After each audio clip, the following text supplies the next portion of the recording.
Ty Brady here with Brady Insurance Marketing and the Ty Brady Way. As a successful entrepreneur myself, I'm passionate in helping other entrepreneurs do the same as they rise from rags to riches and get inspired each week on the stories they tell here at the Ty Brady Way.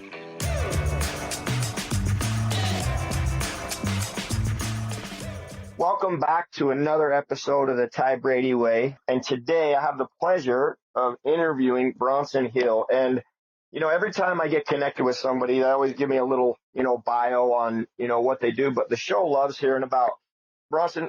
What's a little bit, your background, right? And then we'll get into what you do now. But where did you go to college? Did you say, hey, I want to do this when I grow up, or kind of Yeah. Awesome, man. Good to be with you. Yeah. So I was a youth pastor for about 3 or 4 years. I lived overseas for a little bit, was going to be a missionary actually. So a whole different background. And wow. There's a saying, if you want to make God laugh, you tell him your plans, right?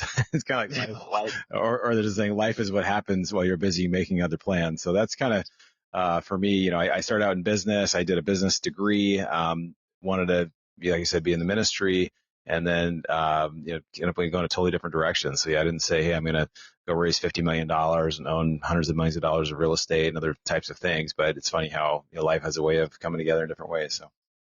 So as you're going through this journey of life, and as other entrepreneurs are listening to the show and inspiring people, there's always this rise and fall.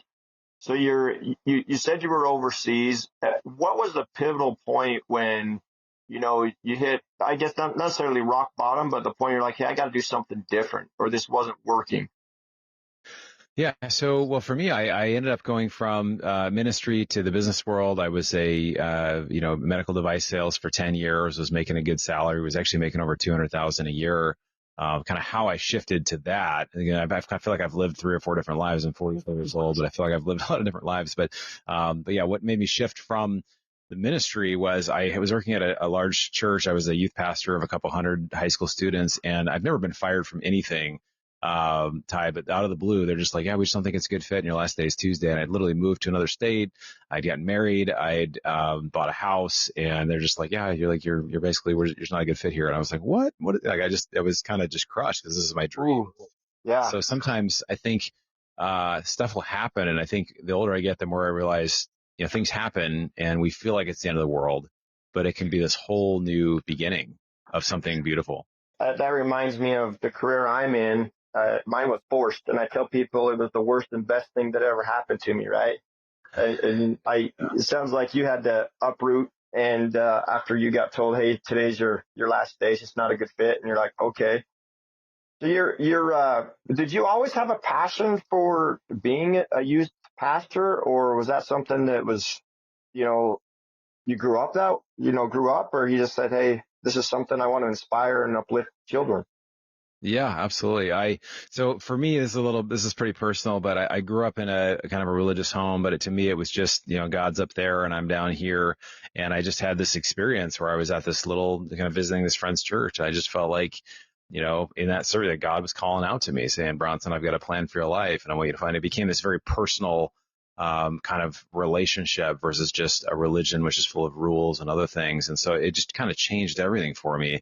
And so I got really excited and just said, hey, this is, to me, I feel like this is giving me a great sense of purpose and focus for my life. And again, this new relationship with God. And of course, that looks different for different people. And I respect people of different faiths and backgrounds and things. But for me, it was just like, I'm so excited. I want to tell other people about this. I want to help. For me, it really gave me this idea of a vision for my life. And one of my favorite proverbs is, without vision, people perish, right? So it's the idea, if I don't have a vision out in front of me that's better than where I'm at now, I'm going to start to decay. And that's why you see a lot of people that are in their 40s, 50s, 60s, and they're just kind of existing, right? They'll watch 8 hours of TV a day. We'll just kind of numb out pain. We'll just binge on different things.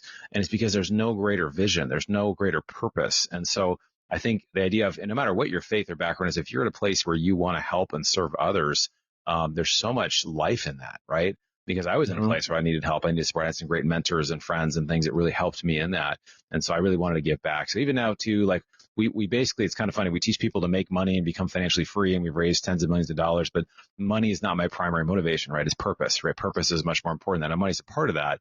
But at the end of the day, money comes and goes, and it's really, you got to have a greater purpose than just making gobs of money. Uh, well said. My mom used to tell me, she's like, Ty, I don't care where you go to church as long as you go to church. And she talked about quadrants, about having, physical, social, mental, spiritual quadrants in your life. And she's like, you have to understand that you were born for a reason and that things happen for us, not to us, and how that correlation is in work too. I mean, you talk about, you know, being a youth pastor and then all of a sudden it translates to something different, but there's a lot of similarities. I mean, obviously the primary purpose in working is people want, most likely people want to get into a home, right? That's their purpose there. But then once I see a lot of people that once they're financially free, they want to give back and serve. Yeah. That's it. That's it. And that's it. And we work with a lot of people that become financially free.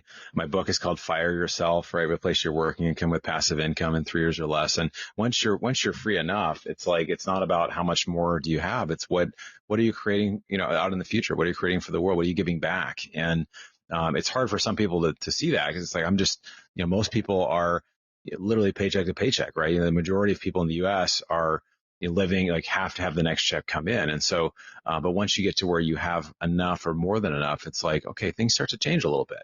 And then you start to get a little more perspective of, well, what does this actually look like? Do I just keep storing up more and more and more, or do I find a way to give back that's actually going to help others and empower them? I look at all the toys that I have and I say the toys own me, right? You use them 3 or 4 times a year. And I'm like, I don't want them. It's maintenance. I just want to be able to, not worry about those things or just go rent them and give them back. But you go into from a youth pastor to medical sales. At what point did you say, I'm going to do this? Because I want to get into your, how you've been able to build an empire and in the unit, what you've been raising capital and so on. So at what point was you're like, I'm done with medical sales? Because I mean, you're making a good living. Yeah, no, I was making a good living, making 200,000 a year probably, and working 30, 40 hours a week. And, I realized that, I actually worked with a couple of physicians that made over $2 million a year each. And it was kind of like, well, what am I kind of looked at them and I thought, well, they're making all this money, but they're working 60 or 80 hours a week every week. And I just realized that that's not really the life that I envy, right? I don't see them as being free. We talk about financial freedom, but to me, I think it really means time freedom, right? The idea Mm-hmm. that if I'm financially free, I actually have time to be able to enjoy, to be able to take trips. I quit my corporate job a few years ago. I've been able to travel. Last year I traveled 6 times internationally, including the base camp of Mount Everest. I did a 10-day hike up there. I've done, I went to Portugal. I went to a lot of other places. And it's like, I was able to write a book. So many things are like, and create experiences with my family and my daughter. And like, those are all really valuable, right? So I think that for a lot of us, if, at the end of the day, most people, it's something like 70% of people are not engaged at work. And that was me. I was not really excited about what I was doing. The better I would do, I'd get a slap on the back. Hey, great job. This quarter, go out and do it again. Do even better next quarter. Right. It was just kind of like, man, I'm on a grind here. This is the golden handcuffs. I can't leave. And my family actually was supportive, but they were also like, hey, don't leave your great job. This is because they're all teachers. They're all government workers type, that are like, why would you leave a safe, great job? Right. And I get that, but I didn't want to be 70 or 80 years old and think, man, I wish I would have tried. I wish I would have actually given it a shot to get out and try to really serve others and really try to grow this on my own. Because, and just, I didn't want to live out of what happens if I fail, right? I want to say, well, what happens if it actually succeeds? What if it actually works? And it has. I mean, hasn't been perfect, and we've had some major wins, we've had some losses, but I've learned a lot. It's been a real fun ride to be a part of that. So that's interesting. You say you have the opposition from your family and friends, like, oh, you need to have a secure job, right? And I had golden handcuffs and I didn't look anywhere else. But then, in 08, 09, when the housing market crashed, they're like, here's your paycheck, here's your job, there's the door. And that was it. So I had to reinvent myself for the next 4 years. And there were some hard times. I mean, I worked 17 different jobs just trying to make a paycheck because there was nobody hiring with what I did. When you're your operations and production manager running a $33 million construction company, and then all of a sudden they say, see you later, goodbye. And similar to you, you're like, you said, what have you done for me lately? It's like, okay, yeah, we had such a great quarter. Now let's go do it again. Right. And that dynamic, you're just that cycle. Yeah. Yeah, it is. It's tiring, right? It's tiring. So the idea is, if and to me, it wasn't like I had to replace 200,000 a year. I realized if I made 5 or 6,000 a month, it was kind of enough for me, right? So there's this idea of a rat race number, right? What do I need to actually live to where it's just kind of a minimum? Once I have that, then I can, if I choose to keep working, I work from a different place, right? I work from a place where I can leave. I don't need the job more than the job. Like I actually have a choice here, right? And that's very empowering to know. And then I can start to figure out, well, what do I want to do with that? Do I want to keep doing what I'm doing? Do I want to change? What does it look like? So I think having flexibility is really amazing. When you decided to give up a secure job, the golden handcuffs, was it just all of the, like you just cut ties and then, or did you already have were you doing something at the same time? So when you jump ship, or did you go all in swimming in the deep end, like sink or swim?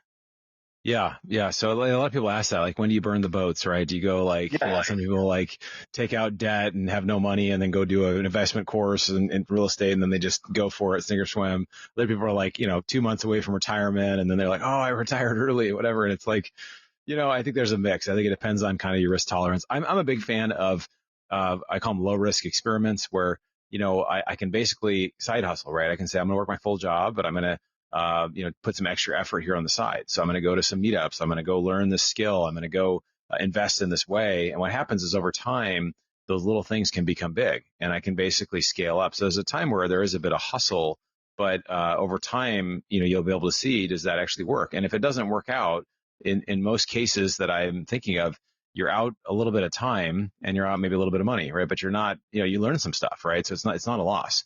And so I think that whether something works or it doesn't work, you're going to get more information and it's going to get closer to your goal. So you have to look at everything as, hey, if I just take some effort towards different things, I can see how this works. And if it works, great. If not, I can, I can reevaluate and go a different direction. But so I've tried many, many things. Most of them have not worked. And I'm okay with that because I found a few things that worked very, very well for me. I was able to leave my job, able to make, 7 figures and 25x my net worth in 4 years, right? And I just came from being willing to try different things. And I'm still doing it. We're doing new projects now. We're doing a real estate modular home development project in Los Angeles to rebuild on some of the fire areas where there were single family homes that burned down. And so we're doing it here, right? I'm learning to do that. So I think just being open to try new things, to learn, and to kind of have a side hustle that can become your main hustle. I started similar. I did I'm in the insurance space and I did it part time for 5 years. And one day I came home and I told my wife, I said, okay, we've matched the amount of money that I was making. I'm ready to be done. But I was like, oh, I could still do both. And I was selling vinyl fencing and deck. And I'm like, I'm going to do both. And I got that first call to go do a bid. And I'm like, I'm never doing that again. But keep in mind, I was making about $130,000 on that side. So I cut my income by $130,000 and I'm like, I gotta figure this out. And then I never looked back. But that's when I finally decided to burn the boats is I'm like, I'm done. And I went all in.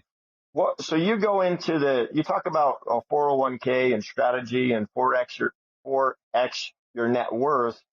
What was your first deal? Yeah, so it's actually a 25x my net worth. So I went from 25x, excuse me. Yeah. 1,000 to 4 million. Yeah. So, but my first deal was quite a move.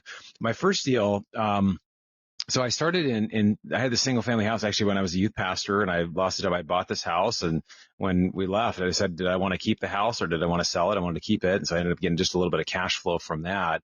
And so over the years, I didn't really do a lot. I basically just got cash flow from this house and I started at kind of a break even, a little bit of money, $50 a month, $100 a month, became $300, $400, $500 a month.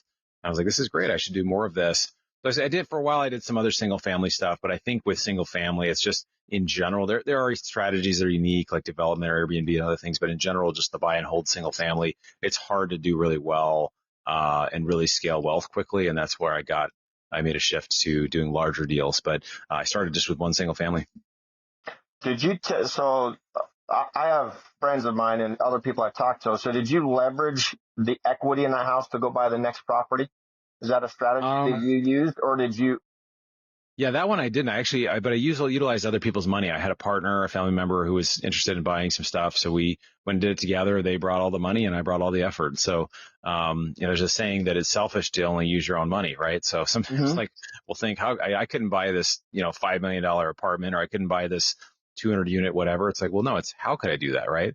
And a lot of times it comes from, well, maybe I can do it myself, but could I do it with 20 other people? Well, yeah, I probably could do that.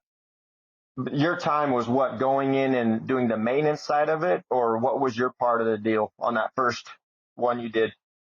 The first one I did, I lived there and then I did a full renovation myself. So I learned a lot Oh, wow. about hardwood floors and hanging doors and kitchen remodels and toilets and tiling and all. I just did a lot of stuff. Then I realized like, I don't necessarily want to do that. So I've had this experience where I did, fix my own cars and do oil changes when I was in high school. And I realized like, you know what, I'm okay. Like not knowing, not doing that, but I can tell when someone's at the, at a dealership or at a car place saying, hey, you need to get this done or that done. I'm like, oh, I don't think I need to do that. Or, when it comes to housework, I'm like, oh, I think I can do that myself, or I'll have somebody else do that. So that's kind of how I started. And then, again, a lot of the stuff we do, we can learn from, okay, if I did something, well, what was good about that and what wasn't good about it? What was good about it is I leveraged my own time. I learned a lot of things. I created a lot of value over time, became a rental, which is great. What wasn't good is it was a lot of my own time, right? It wasn't really leveraged. And at the time I didn't have a lot of money, so it worked. But, obviously you learn from, what you're doing in the future and what will work going forward.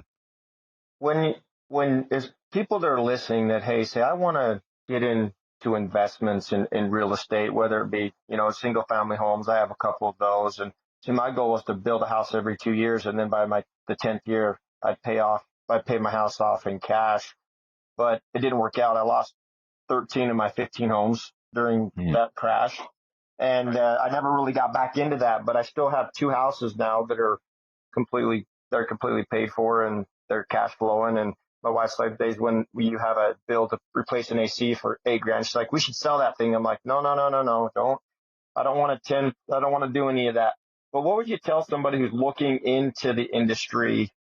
Find a mentor, read a book, go to an event. I mean, what would you say? Well, I would say, a couple things. One is that, there's a saying that we're the average of the five people we spend the most time with. And it's kind of true in every area of life, right? So if I want to improve my health right now, I'm doing this fitness competition in December. And so I'm doing, literally trying to get around people that are a part of this type of, it's like obstacle racing and heavy lifting and stuff. And so I basically am in a group where there's people that are top 10 in the world with this, right? So it's going to lift me up and make me better just by being in the room with them. It's the same with wealth, right? If I get in the room with the people that are doing it, right? That are in the middle of it. And how you do that is you go to local real estate meetups. You can find them online. They're probably in your city or town or nearby. You can go to conferences. People that go to conferences, sometimes you have to pay money to get in for the ticket and for the travel and whatever. So people there are very serious about investing or about real estate. So if you can get in the room and then you start asking questions, the idea is not like, hey, let me impress you with all that I know. It's just, hey, I'm getting started. Tell me your story. What are you doing now? What are you involved with? What do you suggest about someone new starting? What would you do differently? What's something that didn't go well in the deal, right? Those are all valuable things. And in the process of being there, a lot of times things will open up and somebody will be like, hey, I have this, I need some help in this area. Or you'll kind of uncover a need and you'll be like, hey, well, I can do that for you, right? I can help you. I can cold call and find properties to buy. I can do wholesaling. I can, help you manage a project or go out and visit something for like, I can be a part of something like that, right? And that's how partnerships start, is just being in the room, being a likable person and offering to help in a way that's not just, hey, what can I get from you, right? It's how can I really help what you're doing? And over time, if somebody's really good at adding value and helping someone else, they tend to get paid really well because that's where value is created. People get paid. And so a lot of times people are like, want to get paid right away, but it's the learning. The learning is so important when you're first starting out, especially. What is one of the deals that you just look back and you're like, I got absolutely murdered, crucified. It just didn't work out. So yeah, we have had a couple deals where we did not see the interest rates rising as quickly as they did. And initially, some of our initial deals, we had a lot of fixed rate debt that was, 5, 7, 10-year debt.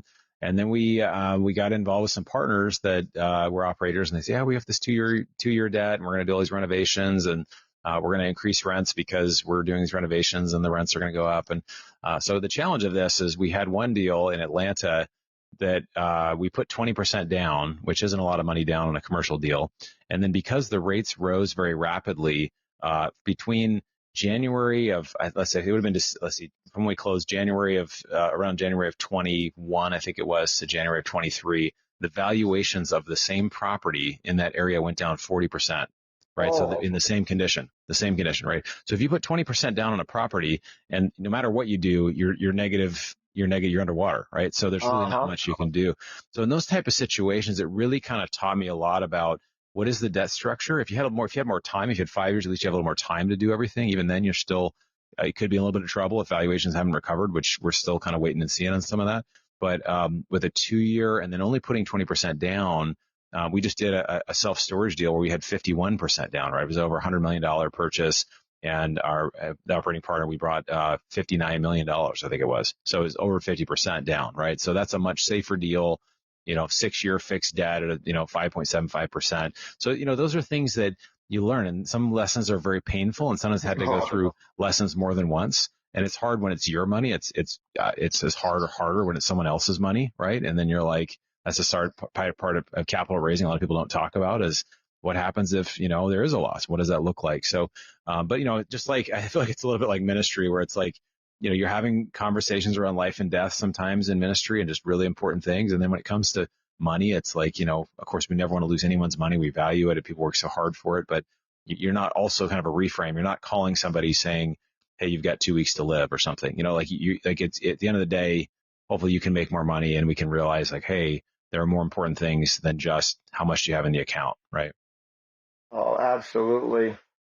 I look back and I, lost $180,000 on a house, but it was averages, right? Made a bunch on this house or that house, but over time it was okay. But man, it doesn't never. I've only lost on one deal, but it was not pretty. Besides the whole, whew, you're just like looking back, you're like, ouch, that hurt. Yeah. You don't want to do that again. So you've done a little bit, it sounds like in single family, multifamily storage units. Where would you say your passion is? Is it putting the deal together? Is it, what is that? Finding the deal? Yeah.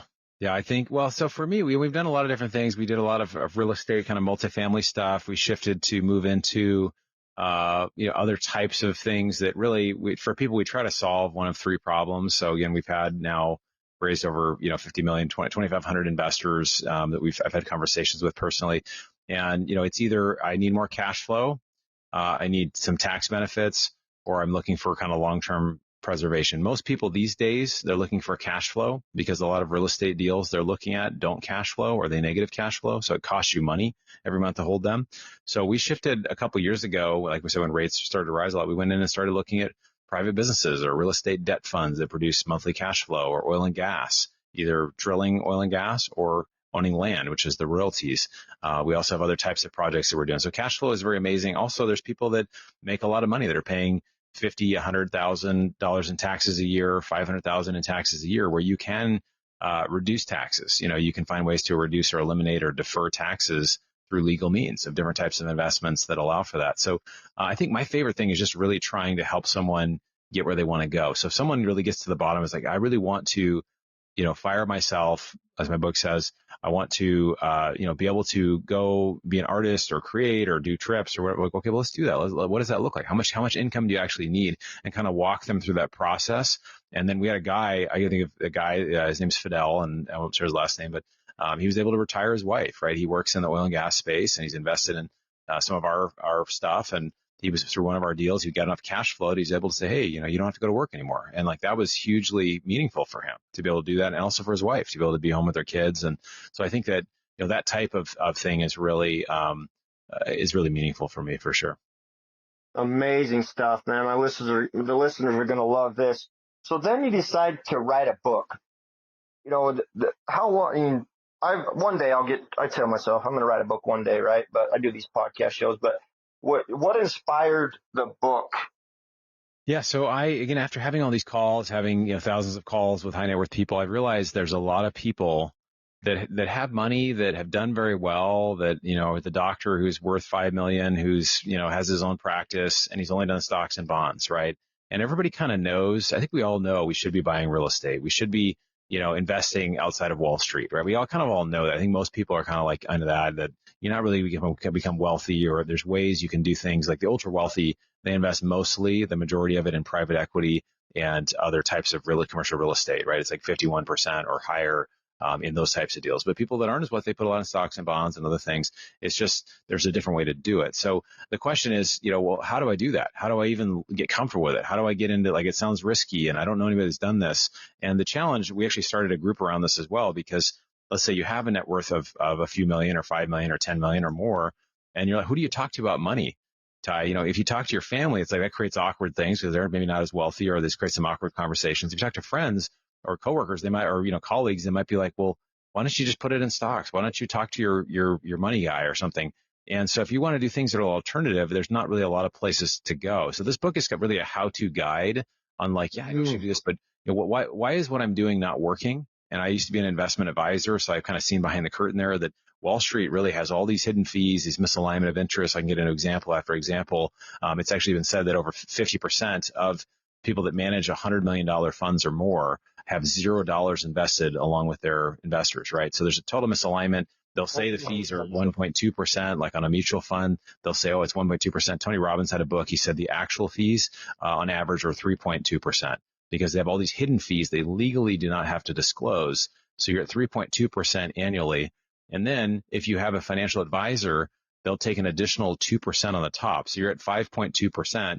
And the average returns per year only 6 to 9% per year. So that's most of your money going to an advisor that honestly, they don't even know these fees are coming. So a lot of us, we know this, we know we should be doing something different, but how do I do it? So that's how the book kind of started. We talk about all different assets, how do you vet different types of deals, and kind of what's out there. That just reminded me, I have a good friend of mine that works, there's an investment firm that is diversifying by getting into real estate, and they're actually building subsidized housing from the investment side. So now they're all under one umbrella. So they're the investment company, but now they're building subsidized housing, and now they're the construction company to build these units to retain and hold for the investment group. Wow. They're doing that from start to finish. And you're starting to see cities that are putting up the land, and they're doing a 50-50 partnership. So the city's like, okay, we'll give you the land, but you got to build this to bring, subsidized housing or low income housing to certain areas. And to see that, I was like, it's amazing. Wow. Yeah. So the book is how to. So you've been able to 25x, right? I got that right? 25x. Yeah, right. Yeah, over the last 4 years. Where do you see it going the next 5 years? Well, I think, there's a lot of things I'm looking to create. And I think it's, to me, it's less about how much, how many zeros or what's there. I do have some big financial goals. I mean, one of my goals is to give a lot of money to help fight modern day human slavery. And I think, at the end of the day, when you're gone, you really don't take anything with you anyway. I mean, you can give some money to help your kids or help others, but I think that, there's a huge value in being able to give back. So, I mean, we have other projects. Like I mentioned, we're doing some development stuff in Los Angeles and some of these areas where fire, burned down these homes completely. And so we feel there's a lot of both meaning there, as well as it's very attractive for investors. And so we feel like those things match up sometimes, right? You can come to an area where there's a need in the marketplace and you see how you can help. And so, we're opportunistic in the sense we don't just necessarily, hey, we're just going to do this. We do different types of projects, right? So we're not committed to only doing multifamily, and we're doing storage, we're doing oil and gas, we're doing different types of business related. Occasionally, we have kind of a VC type of project that comes out, and so we have different types of things that we're doing, which is we're very excited about. How would somebody go about getting involved with your group if they wanted to? Yeah, so I actually have, and people can reach out for sure. We just have, I would love to offer a free resource to your audience if you'd like. There's a guide that I wrote that's it's all about inflation. It's how to use inflation to your advantage. So we're seeing today, they say inflation is only 3 or 4%, but everything costs 50 to 100% more than it did 5 years ago. Would you agree with that, Ty? Oh, absolutely. Yeah, so the idea of, instead of having the pain at the pump or the grocery store or different areas, just everything costing more, how can you as an investor use that to your advantage? And if you own real estate, if you have debt, if you own precious metals, if you have different types of assets, you can hedge a lot of that. Actually, you benefit more than other people because you've actually done some things, position yourself well. So I have this free guide. If people text the word inflation to the number 33777, so text the word inflation to 33777. It'll ask for your name, your email. We'll send that over to you, and then you'll hear about also our upcoming offerings, things we're doing on the investment side. But just want to really add value in the space and help people on their journey where they want to go. Is there a minimum that you require? Yeah, each deal's a little different. Typically the minimums are, 50 to 100,000, kind of depending on the deal. Some deals have higher incentives if people invest more, but a lot of times it's great. If 100,000 is a lot of money for a lot of people, but for somebody who has a $5 or $10 million net worth, it's not a lot of money. So, it's kind of relative depending on kind of where someone's at and what they're trying to do. And so, but I think for people that, if you have the money, you can invest in passive deals like ours or other groups. If you don't have it, then you can do what I did and just, try to find a way to help others, right? Trying to find a way to help add value in the space. And that's what I did. That's how I grew my net worth so much, is by helping people position themselves in different types of assets that I could kind of help operate for them. Man, so much great stuff. And then obviously, is your book on Amazon? Yeah, it's on Amazon. Fire Yourself. Yeah. So lots of good things the listeners can go and get involved with. Any last thoughts you'd like to leave with the audience?